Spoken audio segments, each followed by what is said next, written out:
Hello everyone, সবাই কেমন আছো? আশা করছি সবাই ভালো আছো, সুস্থ আছো। আমিও খুব ভালো আছি, সুস্থ আছি। পিপর্ণা ব্লগকে সবাইকে ওয়েলকাম। তো দেখো, আজকে ছুটির দিনে তো কি করব ভাবছি, সব কাজ বাজ হয়ে গেছে, তো দুই ছেলে মেয়েকে নিয়ে বসে গেছি। তা আমার মেয়ে কিন্তু ডান্স করতে খুবই ভালোবাসে, তো মেয়েকে নিয়ে একটু বসে গেছি।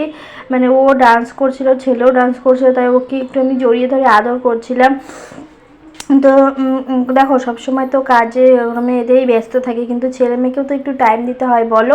আর সানডে করে তো যেহেতু ফ্রি থাকি, মানে সকাল সকাল আমার কাজ বাজও হয়ে যায়, ছেলে মেয়ের স্কুল মানে কেউ কিছুই থাকে না, তাই ছেলে মেয়েকে নিয়ে আজকে একটু টাইম কাটাচ্ছি।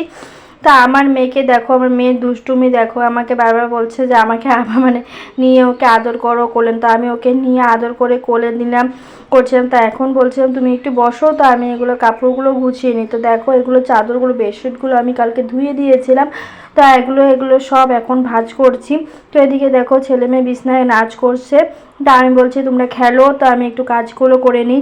সবই করতে হবে বলো, ছেলে মেয়েকে আদর করতে হবে, কাজও করতে হবে, সংসার যেহেতু, তো নিজের যেহেতু সংসার, সবই তো করতে হবে। তাই ওদেরকে বলছিলাম তোমরা একটু খেলো, তো টপগুলো গুছিয়ে নিই। আর কালকে না প্রচণ্ড অনেকগুলো কাপড় ধুয়েছি, তো এগুলোই সব এক এক করে ভাঁজ করছিলাম। এদিকে দেখো বক্স চালিয়ে তো ছেলে মেয়ে দুজনেই নাচ করছিল।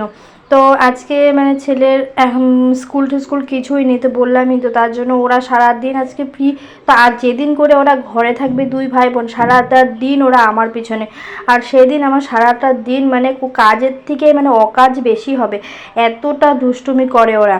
তো এদিকে দেখো বাইরে বেরিয়ে গেছে। আজকে কিন্তু দেখো ওয়েদারও সেরকম নেই, মানে মেঘলা মেঘলা ওয়েদার করেছে, মানে সকালবেলা না বৃষ্টিও পড়েছিল আজকে, তার জন্য আর কাপড় টাপড় ধুইনি। তো দেখো এদিকে আমি মানে বাইরে দাঁড়িয়ে আছি। ভিতরে কিন্তু যতই মানে মেঘলা থাকুক, কিন্তু ঘরের ভিতরে না প্রচণ্ড একটা গরম, মানে ঝাপসা একটা গরম লাগছিল। তাই একটু বাইরে দাঁড়িয়েছে, বাইরে সুন্দর একটু হাওয়াও ছেড়েছে, তাই বাইরে বেলকনির সামনে দাঁড়িয়ে আছি। তো আজকের মতন ব্লগটা আমি এখানে শেষ করছি। সবাই ভালো থেকো, সুস্থ থেকো।